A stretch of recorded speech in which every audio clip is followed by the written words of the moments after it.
Scanner PDF. In morning's WhatsApp conversation, I have sent you one CAM Scanner PDF document which contains the solutions to various questions from the previous paper. In last class, we have completed several problems based on thin film interference and also on Newton's rings. We have covered most of the models, and in today's discussion, I'll cover the theory part of Newton's rings and some questions which came from the previous papers. And while discussing that, I have to answer some of the questions. Later, I'll proceed to the diffraction part, right? And as I already mentioned in the previous class, that diffraction is differently dealt by different teachers. So whichever method you like, you can prefer, you can follow. The total freedom is given to you. Of course, whatever that I have taught in EC1 and EC2, I'll be discussing only those methods here, but you are free to follow even the other methods given in other textbooks also. Let me switch to the other presentation.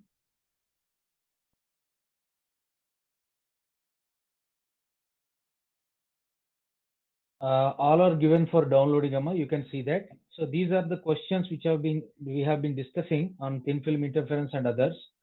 Let me go to the other slide. So in previous classes, we have discussed these problems based on thin film interference and also based on interference of light. I have posted a document related to that also. Now we are actually discussing the questions from Newton's rings, Amma. In last class, what is responded?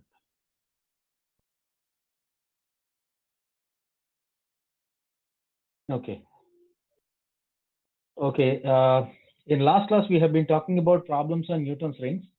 Only one or two problems are left. Apart from those one or two problems, remaining all models are already covered. And you see the question, Amma. See different ways to ask the same question. You can see here, discuss the theory of Newton's rings with relevant diagram. Derive the expression for diameter of dark and bright rings.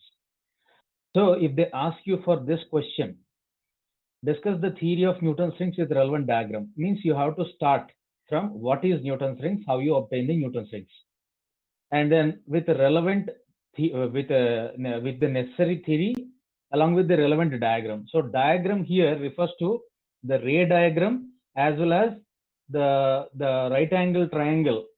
A circle will be there. Now a circle is actually cast out of the entire lens, right? So a lens is actually a part of a huge sphere with radius r. That r is what you call as radius of curvature. So that sphere's diagram you have to draw along with the two rays. So which rays are interfering and how they are causing the maximas and minimas, bright and dark rays, right? So you have to answer that part. Already I have posted in morning's WhatsApp conversation the notes entirely. Here also I have uploaded it. So we will go through that notes. What you have to answer, I'll explain now. If you take this question exactly, the first one, A, derive the expression for diameter of dark and bright rings is given separately, Amma. So in my notes, I mean in the handwritten notes, you can see different blocks. I mean, I have answered them in separate paras, so you can easily follow that. So as an answer to this, let me go back.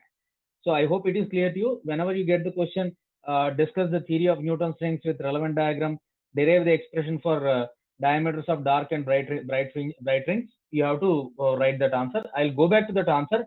Before that, let me read out all these questions. Almost more or less they are similar. Describe and explain the formation of Newton's rings in reflected monochromatic light. See, in reflected monochromatic light, don't get confused. This is what we are studying. So we have to write the regular Newton's rings theory and explain why the Newton's rings are circular. So this part also I have tried to answer in the written notes. I'll go back to that, but just let me go through the questions, types of different questions. Account for the circular shape of Newton's rings in interference pattern. So this is also similar question. Why the rings are circular? Account for the circular shape of Newton's rings means you have to give that answer. Obtain the expression for diameter of the nth dark ring in the case of Newton's rings. Amma, please listen. When you get this question, account for the circular shape of Newton's rings in the interference pattern, you don't have to start from the Newton's ring theory. I mean, you don't have to draw the entire circles, etc. You can directly take the path difference as 2 mu t, right? So I'll go back to the derivation. Actually, the path difference delta equal to 2 mu t plus or minus lambda by 2. That t you write as x square by 2r using, or r square by 2r, small r square by 2 capital R. That I'll go back. So from there only you can start. So if you get the third one, account for the circular shape of the Newton's rings in the interference pattern, you start with the path difference. You don't have to do the derivations. Drawing the circles, etc. are not necessary. If you write it, it is extra time. You are not going to lose any marks, but it is a wastage of time. It's not necessarily asked. So you don't have to derive it. So there you can directly start from that path difference. You can assume it directly. And from there, you can account for why the rings are circular. That answer also I'll go back, right? And obtain the expression for diameter of nth dark ring in the case of Newton's rings. So here you have to derive only the dark ring, no need of bright ring. So in our entire derivation, we used to do even bright ring also, but here they haven't asked. So if you get the third type of question, you don't have to derive all these things. Just assume the path difference directly and explain why the rings are circular, and then directly go to the nth rings dark ring, nth dark rings diameter. That's all. You don't have to do anything else, right? Now coming to the fourth one, derive an expression for the wavelength of light used in Newton's rings experiment in terms of the diameters of nth and dark ring, nth and dark rings. See, observe this question. Derive the expression they are asking. Expression for the wavelength. Wavelength means you have to write lambda. Excuse me, somebody is reportedly putting.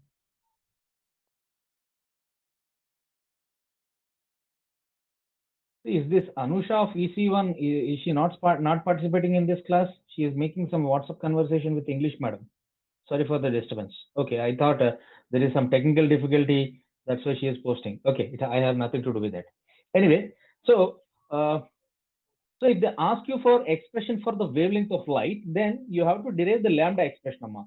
And also they said by in terms of the diameter of mth and nth dark rings. So in terms of diameter of nth dark rings. See, if this question they ask you for some 10 marks or 12 marks, then you have to derive the diameter. And if they give it for 4 marks or 5 marks, a short answer, you don't have to derive even the mth and nth order diameter. Just you can take the dm and dm square and dm square in terms of dark rings diameter, and from there directly derive the lambda. It's a very small 3-4 steps derivation, very simple derivation. So just look for the marks, whether it is appearing like an essay question or is it coming like a short answer. So if it is a short answer, you don't have to do the mth and nth order diameters derivation.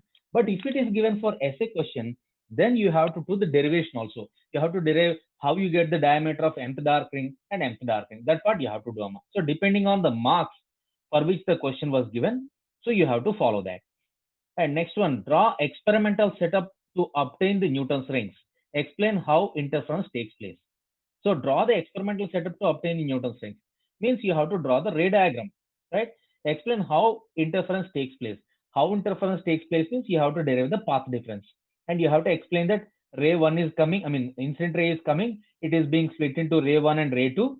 And as the interference is taking place inside the microscope, so we get the path difference of so and so, and this results in maximas and minimas. So you have to write like that. How interference takes place means you have to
Hello, the students.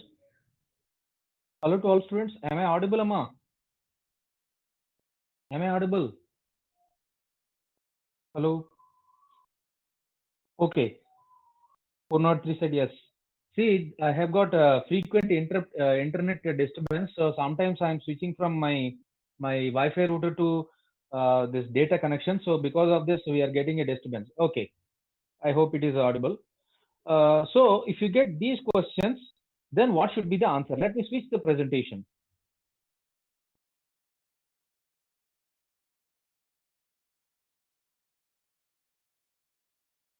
See this, Amma. Here, the question is already written. Explain the formation of Newton's rings with reflected monochromatic light and discuss why rings are in circular shape. So this question I have tried to answer. There are several sub questions which are embedded in this answer itself. I'll explain one after the other. Or they may ask you what are Newton's rings. If at all you get this question, what you have to answer is Newton's rings are formed because of the interference of light that takes place between a plano-convex lens and a glass plate, or the interference inside a thin film of plano-concave shape. I hope you can see this here, Amma. Plano-concave, I said, underlined here, plano-concave. See the shape of the air film or any liquid if it is introduced. So that is the plano-concave shaped thin film. So in these plano-concave shaped films, you get two rays coming from the top and bottom surfaces as shown in this picture here. You can see here ray 1 and ray 2. Incident ray is splitting into 1 and 2. So these two rays are in a state to interfere because they are coherent sources. Why they are coherent? Because they have been derived from the same single light ray, and with time the path difference is not going to vary. The rays are going to have same path difference, right? Because unless you adjust the lens or you just disturb the lens, you won't have any path difference, extra path difference created between the rays. Always it remains constant. So these rays are actually coherent sources because they have qualified for three, the coherent sources. They must have same frequency, same wavelength, and they must maintain constant phase difference throughout. And third desirable condition is they must have comparable amplitudes. You can see here comparable amplitude means you can see the ray 1 and 2, they have got almost close amplitude. I'm not saying they're equal, they're very close actually, right? So these are actually interfering in the field of view of the microscope, and hence these are the so-called Newton's rings. You have to explain this in brief, right? Like this. I have mentioned here in this passage how this lens is mounted on the plain glass plate and how the film is formed. You can see this, Amma. This is just description of Newton's ring. See, please don't by heart these notes. I have just explained in whatever way I teach in the class. You can even reduce the size of this, Amma. If you have understood the concept, you can write it in your own words. Please never try to by heart these big passages. It will be difficult for you. Just try to understand and explain your own words. Next one. So after that, I'll start deriving the mathematical part, Amma. So you can see here a plano-convex lens is shown. It is a part of a huge sphere with radius r, capital R, that is shown here. And this, if you take a zoom, I mean, if you can focus it properly,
Now let me go back. I hope now I'm audible. So let me show this picture. Actually, this picture shows the circle, shows an imaginary circle. It is not real circle.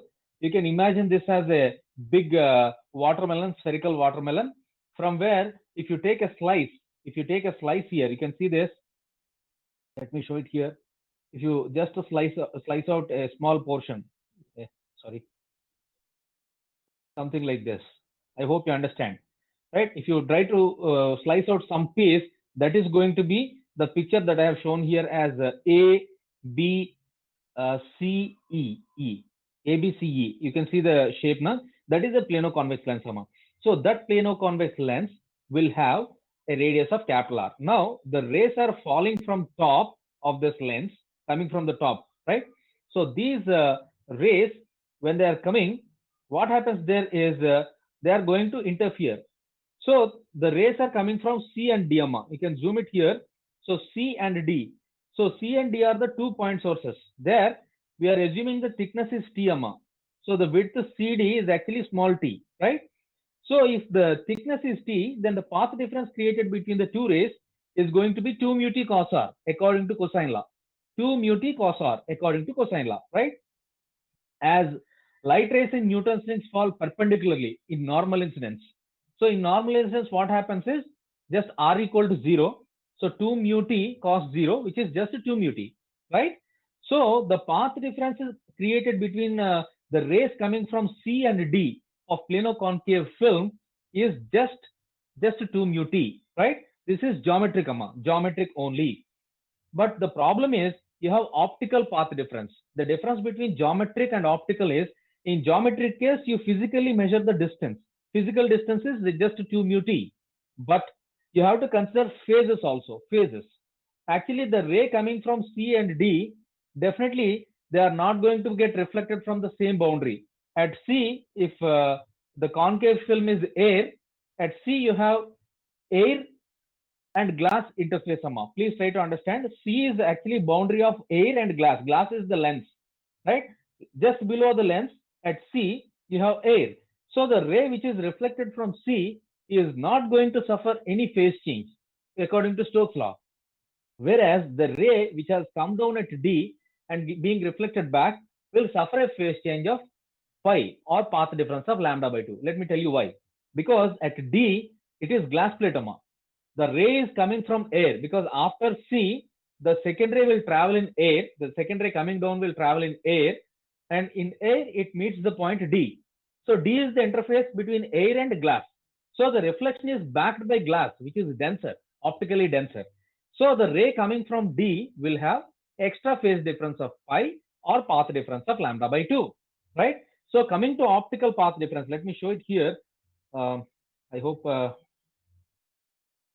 yes, 2 mu T cos R is the path difference, Amma.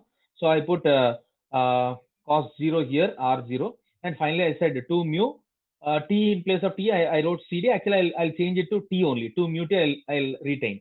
Now you can see this green highlighted portion is actually derivation of the thickness, Amma, the thickness T in terms of X. And later, what is the optical phase? I'll come back.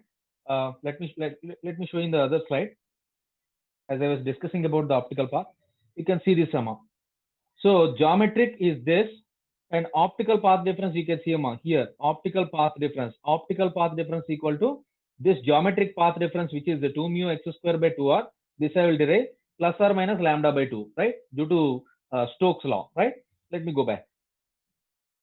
So here you can see, Amma, the path difference is 2 mu T, na? So the T calculation is based on this Pythagoras theorem. You can recall the right angle triangles Pythagoras theorem, right? If you consider OFB triangle, OFC actually, OFC, Amma. I hope you can see this. OFC is the right angle triangle where OC is equal to R, capital R, and OE is also capital R, because C and E are on the periphery of this circle, right? So if you write this Pythagoras theorem for that, it is going to be just OF square plus FC square is equal to OC square. And if you recall OF from the picture, OF is actually nothing but OE minus EF, Amma. So OE is the full radius minus EF. EF is actually the thickness amma, T, thickness T, right? So you can write OF as R minus T amma. So R minus T whole square plus FC. FC is nothing but this distance amma. This distance in some textbooks they use small r, but as I'm using 2 mu T cos r, that r you may have a confusion, and I'm intentionally calling it as X amma. So in probably regular classes, ma'am might have taught you some r or something, but here I'm calling it as X, right? So x square plus this r minus t whole square is equal to r square, where this OC is also r na. So if you just do this, and if you make some simplification here, r square plus t square minus 2rt plus x square is equal to r square. Here r square gone, you are left with t square minus 2rt plus x square, t square. Generally t is thickness, which is a fraction of millimeter, and if t square you consider, it is much smaller. So with an approximation that t square is much smaller than 2rt, or 2rt is greater than t square, or r much greater than t, in that approximation what you can say is just 2rt is approximately equal to x square, or t is equal to x square by 2r. Why we did this exercise? It is only for the calculation of path difference t. See, in regular Newton's rings experiment theory, you have to write all these things. If at all you are required to derive the path difference, or if they directly ask you for derivation of dark ring or bright ring, you may assume the path difference depending on the marks which were allocated to that particular question, right? So t is x square by 2r, and after that you substitute in 2 mu t here. So in 2 mu t, if you substitute x square by 2r, you are left with this is the path difference. See, this is the geometric path difference, means the physical distance. You can clearly see this. Here I have shown separately two pictures. The ray is coming down and it is going up as ray 1. And similarly, in another case, the same ray is coming down, hitting the glass surface and going as ray 2, right? So ray 2 will suffer extra phase change of pi. Ray 1 will not suffer any extra phase change, and hence the path reference is going to be plus or minus lambda by 2. This is what we mean by optical path. Optical path is actually geometric path plus path difference due to phase change, right? So these two you have to add, and hence the formula is delta optical is equal to delta geometric plus or minus lambda by 2. As we know, this 2 mu x square by 2r, 2 mu t as x square by 2r, we got this path difference. If at all they ask you for the circular shape, or if at all they ask you for the diameter of dark ring or bright ring, please assume this delta optical. If the marks are less, you directly take this rectangular box as an assumption. You don't have to derive this. But if they give it for essay question, you have to derive this also. Okay. And if it is a short answer, you may assume delta optical is equal to 2 mu x square by 2r plus or minus lambda by 2. Okay. Now, shape of fringes. Here, shape of fringes. Account for the circular fringes, account for the circular rings in Newton's rings experiment. All these questions are answered here in this green highlighted box. So delta optical is equal to constant. See, we have derived the path difference. Whenever you calculate the path difference, just equate it to n lambda for maxima and equate it to 2n minus 1 lambda by 2 for minimum. This is the only thing which we know. So maxima is equal to integral multiple of wavelength, minima equal to half integral multiple of odd numbers, right?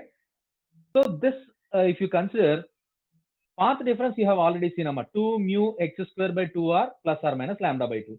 See, for a given setup, if you are doing the experiment, definitely either air will be there or water will be there in between the plano-convex lens and glass plate. So some medium will be there, mostly air. So mu is fixed. So mu equal to constant. And similarly, r, as you have taken a fixed lens, the radius of curvature is also going to remain constant. So r is also a constant, right? So lambda is anyway monochromatic source. If you are using sodium vapor lamp, lambda is also constant. So in this term, you can clearly conclude that this delta optical is some constant times x square plus another constant, right? So this delta optical is just a constant times x square. That's what you have to remember, constant times x square. And for path difference, you always equate it to n lambda or 2n minus lambda by 2. So there also, apart from n, there also lambda is a constant, right? So ultimately, this equation clearly tells you that x square times some constant is equal to constant. Let me make it clear here, Amma. Let me go to the next slide. What I mean here is x square times some constant is equal to constant. This is some constant 1 into x square plus constant 2 is equal to delta, path difference. And as you are equating it for maxima or minima, so definitely x square is equal to some constant. See, we are not really bothered what is that constant, etc. Just like it, let's take it as a constant. As x square is constant, definitely x is also constant, right?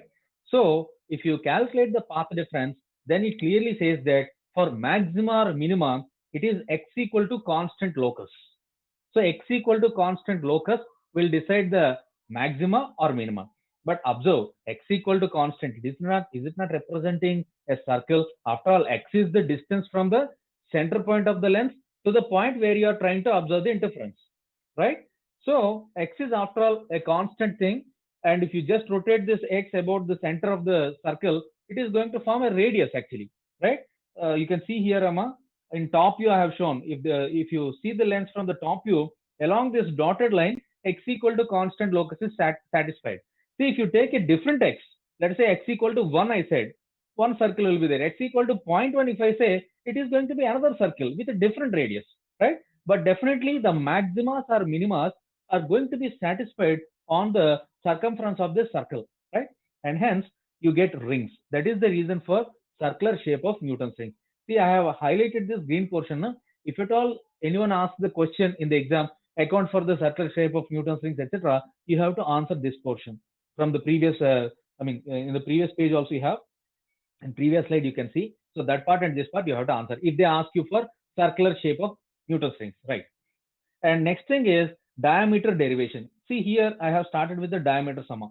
You can take the diameter of dn as 2x because x is actually radius of the ring. So I'll be taking 2x as dn, n as a subscript only, nth order ring, only for that I'm writing it here. Actually, you could start with xn instead of x, but I thought x is simple. That's why I have started with x. From now onwards, you can call as xn also for the radius of the ring. Okay, just substitute it here to get the delta optical in terms of dn. You get delta optical is equal to mu dn square by 4r plus or minus lambda by 2. So this is the path difference summa in terms of diameters. Now if you want bright ring, maxima or bright ring, then equate it to just n lambda amma. So if you equate it to n lambda, ultimately you are left with dn square. Let me highlight this box. I'm not going to derive all these things, just it's an algebra thing. You can proceed, amma. So dn square is equal to 2 into 2n minus 1 lambda r by mu, amma. So I have derived this entire expression assuming some film with index mu. Actually, it is air in most of the cases, but I intentionally maintained the mu. Later, I'll put mu equal to 1. Okay. So this is the dn square, amma. I'll make a move to the next slide.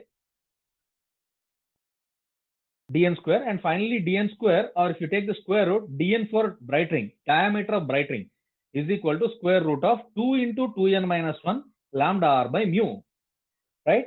Here mu can be put 1 if it is air medium, and please observe there is a 2n minus 1 under square root, 2n minus 1 under square root. So n is the integer, n is equal to 1, 2, 3. So 2n minus 1 is always odd integer or odd natural number. So gives odd numbers like 1, 3, 5, 7, etc., etc. So clearly the diameter of bright rings is proportional to the square root of odd number. Amma, please remember this. I intentionally wrote this line because in several previous questions they have asked, prove that the diameter of bright ring in Newton's rings is proportional to odd natural numbers. So don't get confused. Actually, they are asking you to derive this dn only. As dn contains a square root of 2n minus 1, they are saying that it is proportional to square root of odd natural numbers. Okay. So if they ask you for that, write this only. Fine. Similarly for dark fringes.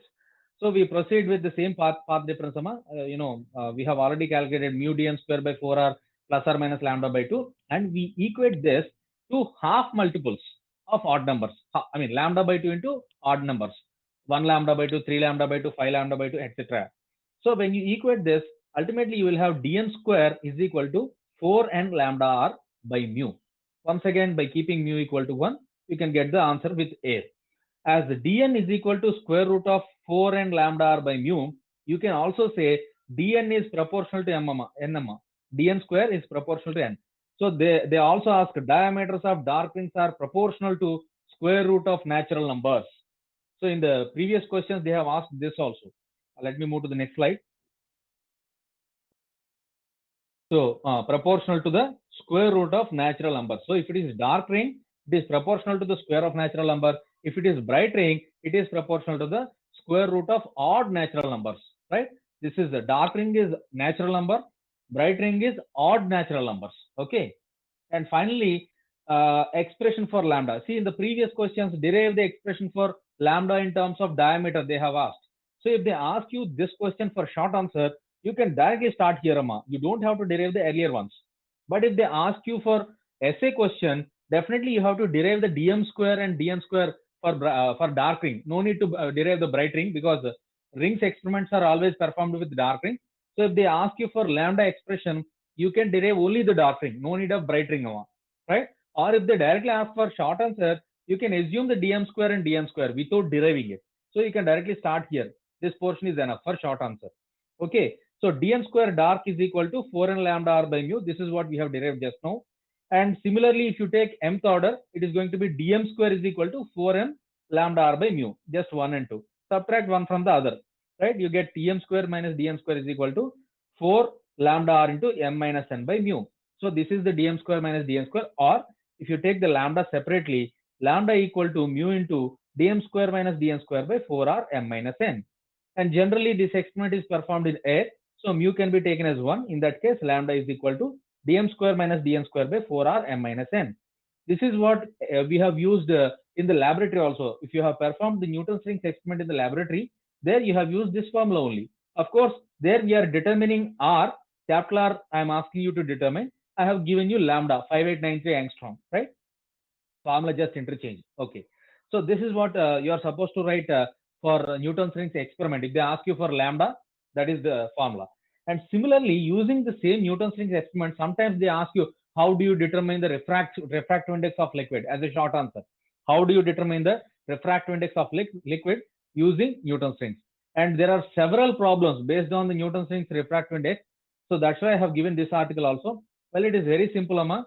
Take the same expression by retaining the mu. So if you are doing the experiment with mu as medium, this is what you get for lambda equal to this. And now you do the experiment with air actually. So when you are doing the experiment with air, your mu will be just 1, right? And the diameter dm and dn, actually they will change, right? So you take the dm as dm dash, dn as dn dash or prime, right? So that will be shown here, in the bottom of the page. Mu into dm dash square minus dn dash square is equal to 4 lambda r into m minus n. This is with liquid, and mu equal to 1 is substituted in the second line. Dm square minus dn square is equal to 4 lambda r m minus n with air. So just divide equate it to other, because the right hand sides are same, or just divide one with the other. You are left with mu is equal to dm square minus dn square divided by dm dash square minus dn dash square. This is the formula for refractive index of liquid using Newton's rings experiment. So that's why I have given this expression, Amma. Please follow it. Sometimes problems may come based on this. And one more question is frequently asked, Amma. Account for the circular dark spot at the center of the Newton's rings. Generally, if you do the Newton's rings experiment, at the center, you will get a dark patch, dark spot will be there. Why the spot is observed at the center? That is another famous question which is asked for short answer, right? So that answer is here, Amma. Reason for dark central spot in Newton's rings.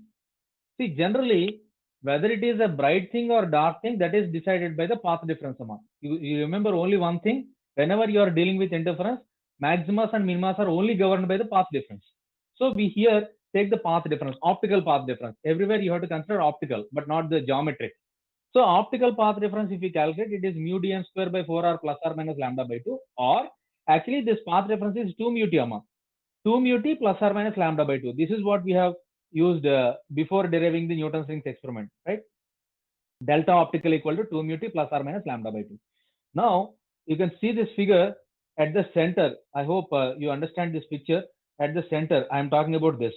So when you see from the top this side, you get a circular dark spot here, Amma, from the top side. Why you get the circular dark spot? That's what the question is. So at center means you have to take a T0, Amma, because as the lens is touching with the glass plate, the thickness of the film goes to 0. So put T equal to 0 here in this expression. When T equal to 0, the path difference created between the two rays is just plus or minus lambda by 2. So if the path difference created between the two rays is the odd multiples of lambda by 2, that obviously results in minima, destructive interference, right? So directly we say as, excuse me.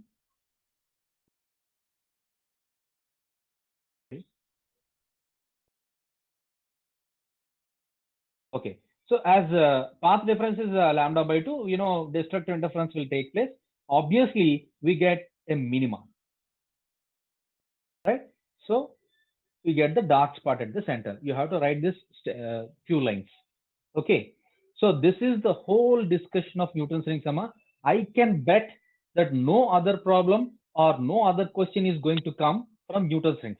These are the only possible questions, right? So we have covered all these things.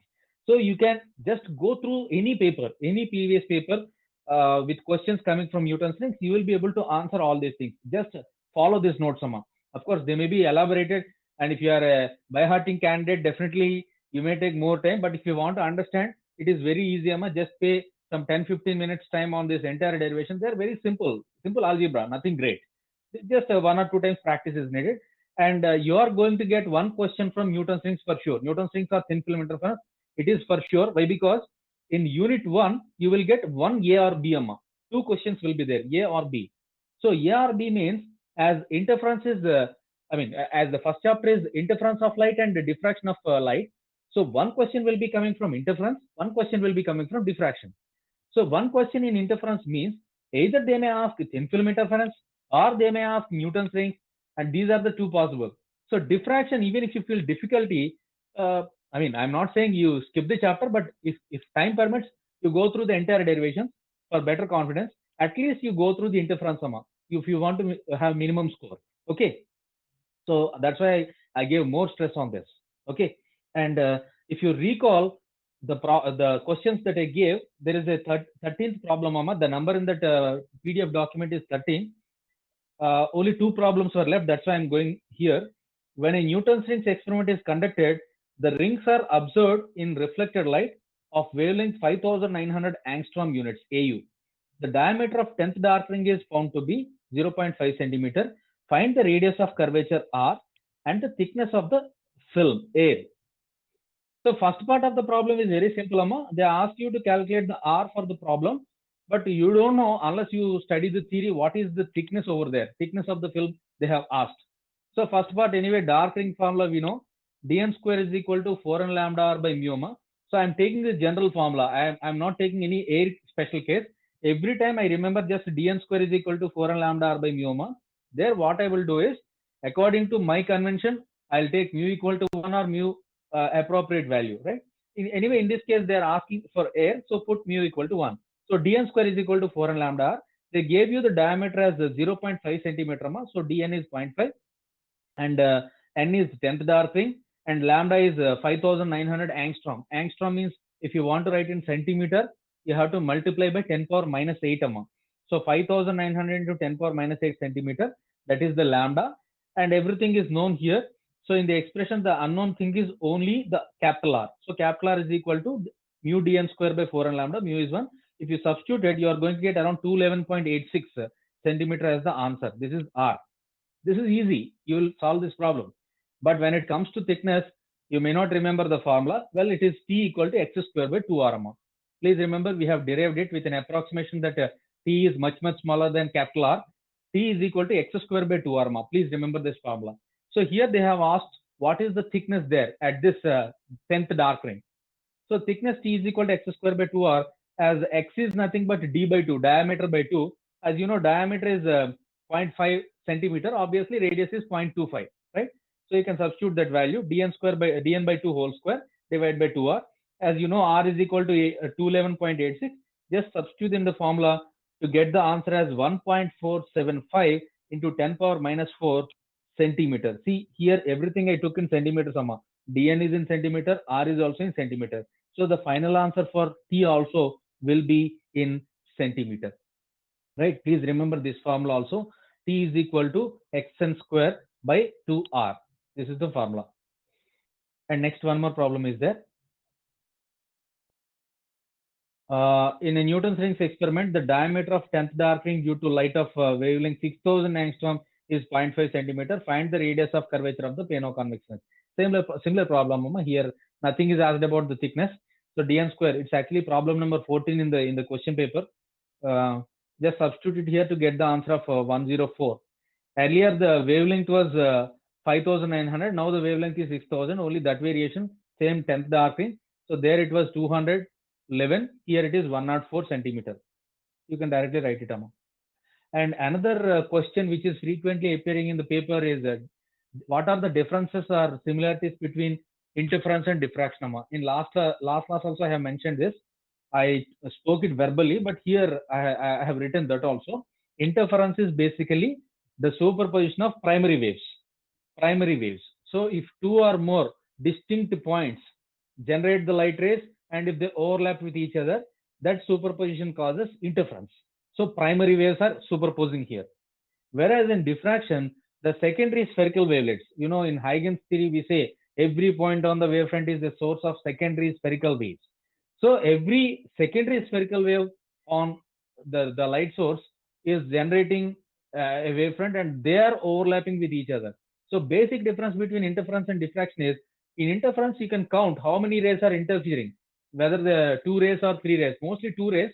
Even if you consider the Newton's rings, there we said C and D are the 2 points from where the light rays are coming. C and D we have mentioned, right? So 2 sources are interfering. Whereas in diffraction, you can never say that these 2 points are interfering. Actually, infinitely many point sources are interfering in the case of diffraction. So interference and diffraction are basically overlapping or superposition of waves. But in interference, you have 2 or more distinct sources, whereas in the case of diffraction, there are infinitely many spherical point sources which overlap with each other. So this is the basic difference between interference and diffraction. This is a short answer question, 2 marks. And another question was asked, differentiate between single slit and double slit Fraunhofer diffraction. So we have Fraunhofer diffraction only in our syllabus. We are not studying the other class, Fresnel's class. It's not Fresnel, it is Fresnel, S is silent. Fresnel's class we don't have in our syllabus, but as a part of introduction, we just described this is Fresnel and that is Fraunhofer. We have only Fraunhofer diffraction, single slit, double slit, and end slit, along with the circular aperture. All are Fraunhofer only. So they are asking a question: what is the difference between single slit and double slit Fraunhofer diffraction? Simple. In single slit Fraunhofer diffraction, all the point sources of a single slit, all the secondary sources of a single slit, they overlap or superpose with each other in single slit case. Whereas in double slit case, what happens is, it is actually the interference. It is actually the interference. I repeat, it is actually the interference of 2 single slit diffraction patterns. Please try to understand this. In Fraunhofer single slit diffraction, you have overlapping of infinitely many waves coming from the single slit, narrow single slit.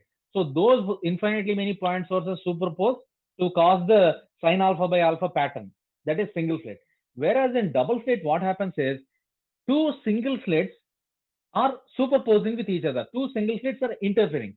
So the interference of 2 single slit diffraction patterns is what you call as double slit Fraunhofer diffraction. That is the second one.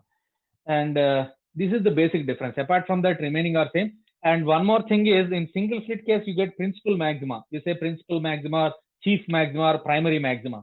Whereas in double slit case, we will never say about principal maxima or primary maxima. We just say nth order maximas. There is no existence of principal maxima in the case of double slit. Whereas in single slit, you expect a principal maxima.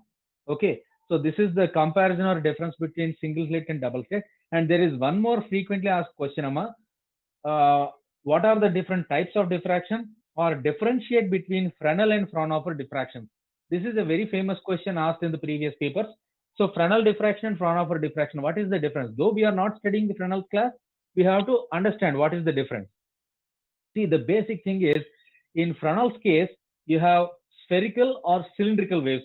The type of waves that are dealt in the case of Fresnel's class is actually spherical waves or cylindrical waves.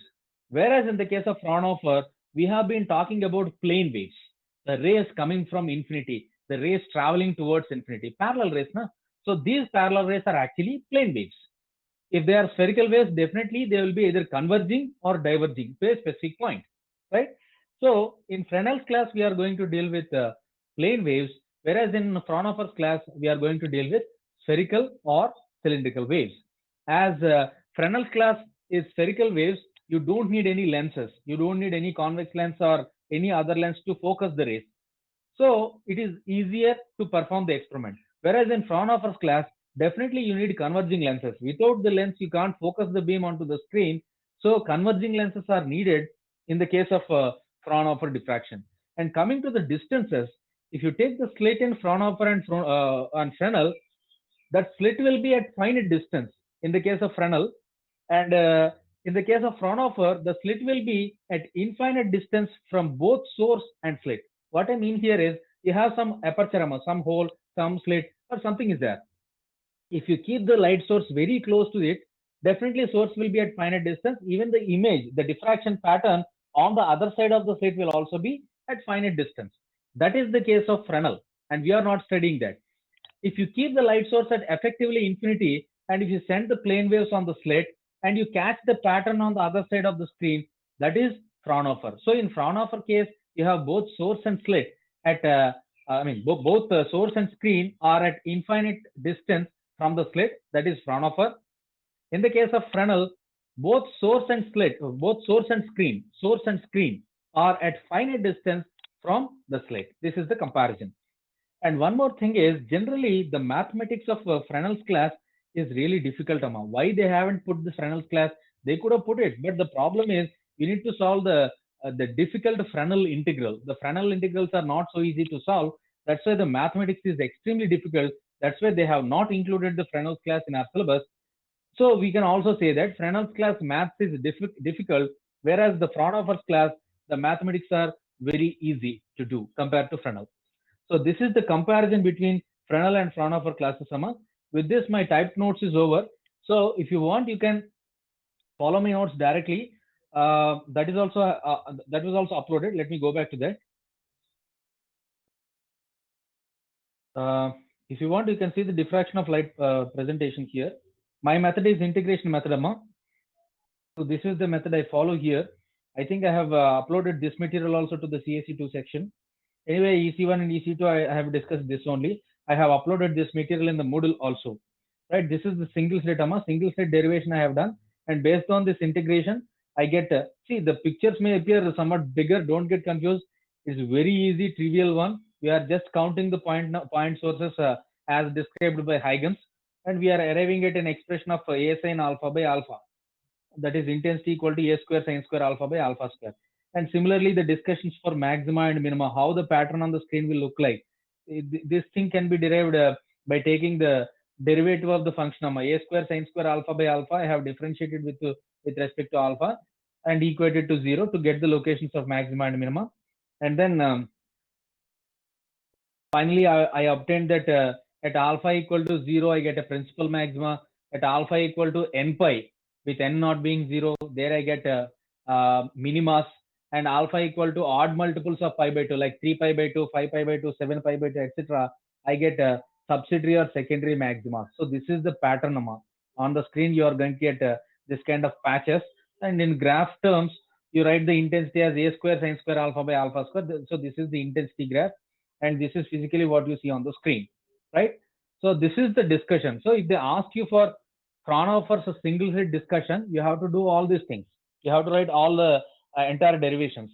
Mostly they will ask you for single slit, Amma, because in our syllabus, single slit full derivation is there. N slit, they are asking you for intensity, spectrum, etc. They are not asking you for derivation, but single slit derivation of both expression A sin alpha by alpha as well as the maximas and minimas is very important, Amma. So if you want to focus on diffraction, definitely you should study the single slit full derivation. This is one possible question. Double slit is not that important because in most of the papers I could not see any double slit derivation, Amma, right? So that is regarding single slit. And double slit also I have discussed here. This is the double slit discussion. The method is same. You can go through it, and expression will be just 2a sin alpha by alpha whole square into cos square beta. This cos square beta term, extra term is coming over there. And if you can remember, there I said this cos beta is interference term, interference. That's why we say interference is happening between two single slits. Just now I said the difference between single slit and double slit diffraction is in single slit case only diffraction, whereas in double slit case it is the interference between two diffraction patterns, right?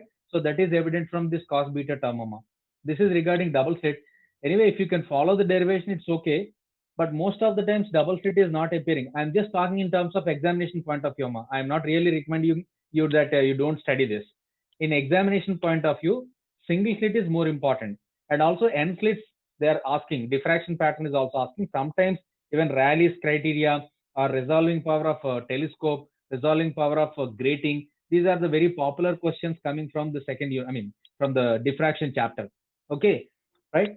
So this is regarding single slit and double slit discussions. You please go through these notes, and if at all you have any difficulty in following it, you can ask me. I can't directly take the class because some of you have not followed this method, and you may have your own methods. Just let me discuss the questions. So I'll go back to the questions, Patama. I will leave you within 5 minutes. So let me come back to my questions. This is Newton's ring, Sama. You can go through this Newton's rings questions, as I already mentioned, how to answer different questions. See, or, etc. They are almost similar questions, and I have even highlighted and underlined the underlined bold letters. So this is the explain why Newton's rings are circular in shape. Discuss why Newton's rings are circular. Why are the center of the Newton's ring is dark. So all these are bolded, na? So these are somewhat different. Apart from that, remaining derivations are similar in all these questions. That's why I put or, etc. And these are problems, Amma. These problems I have already discussed, and that's all. So interference is over. Now we come to diffraction. Let's see one question. The first question is explain theory of Fraunhofer diffraction due to single slit and draw the intensity distribution curve. 10 marks. Essay question. So what you are supposed to do is you have to start from the single slit. See, whatever method that you have adopted for EC1 and EC2, I told the integration method, Amma.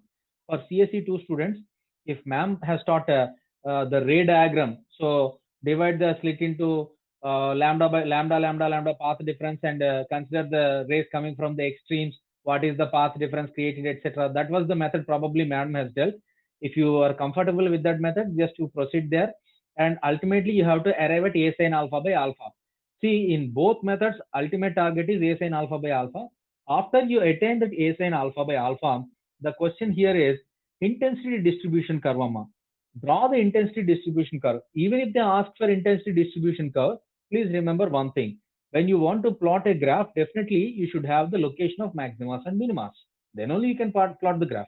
So you have to derive the condition for maxima. You have to derive the condition for minimum. Anyway, for single slit, it's very simple. Alpha equal to 0 is the principal maxima. Alpha equal to n pi, with n not being equal to pi. You know, alpha is nothing but pi by lambda e sine theta. Here I took the, d sine theta. I took the slit width as d, Amma. I don't know what ma'am has told you, whether she used e or d, I don't know. But throughout my derivations in my notes, I use slit width as d and slit separation. That is the gap between slit and slit, center to center. That is what I call as E, small e. And the opaque portion, if you imagine open slit as width d, opaque portion between the two slits, that is the portion which blocks light, is actually taken as B, Amma. So that is my notation. Width B is the opaque portion, width D is the open portion, is the center to center distance between neighbors.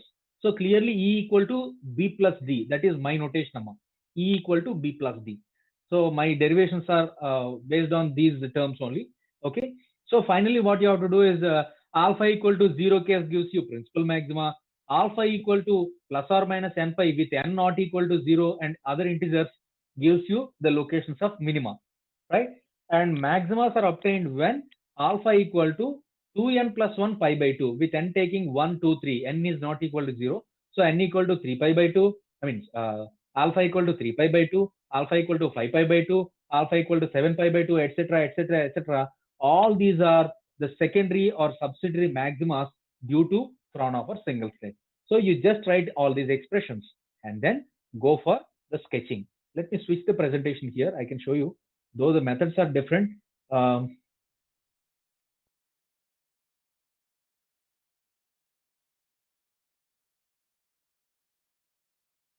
Please see this, Amma. Let me go back to single slit presentation.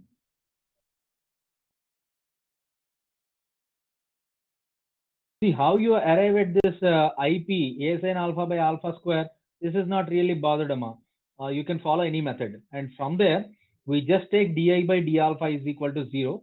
And after the differentiation, we get a condition that either sin alpha by alpha equal to 0 means alpha equal to plus or minus n pi. This is one possibility where you get minimas with n not equal to 0.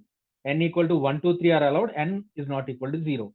What is this exception? When n equal to 0, you get principal maxima or chief maxima or primary maxima, right? So this is about minimas and primary maxima. And whenever you equate the other condition, that is the bracket term, there is a second bracket term. This is alpha cos alpha minus sin alpha by alpha square equal to 0. This gives you alpha equal to tan alpha, which is a transcendental equation, which you can solve by plotting a graph. In that graph, you plot y equal to tan alpha and y equal to alpha on same paper. So wherever y equal to tan alpha intersects with y equal to alpha, those are the solutions. So that part I have shown in the next picture, Amma. I hope you can see this. So this is the dotted line, which is the y equal to alpha line, and these red lines are representing y equal to tan alpha. You see at every pi by 2 there is a discontinuity.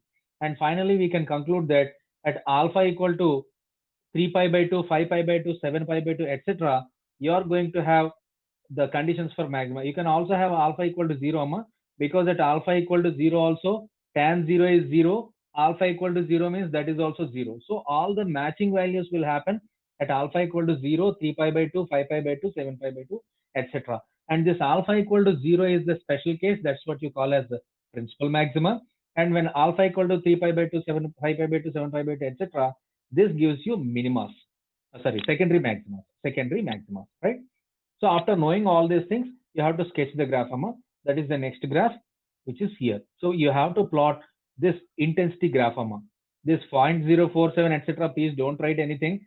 I got it from internet. It's not my own creation. So in that internet, I got these pictures, Amma. Please don't put this 0.047, etc. Just you can write this curve.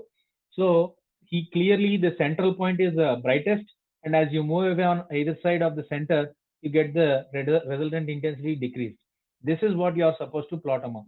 You have to do the A sin alpha by alpha derivation and then take maxima minima condition and then sketch it. This is for Fraunhofer single slit diffraction amount. Please try to follow this. Anyway, double slit I am not going to touch. The derivation is also there. Same method. You are plotting two graphs. Cos square beta will be there and a sin alpha by alpha term will be there. So anyway, we are not very much interested. Even in the exam, double slit, just try to remember what is happening over there, but you don't need to derive.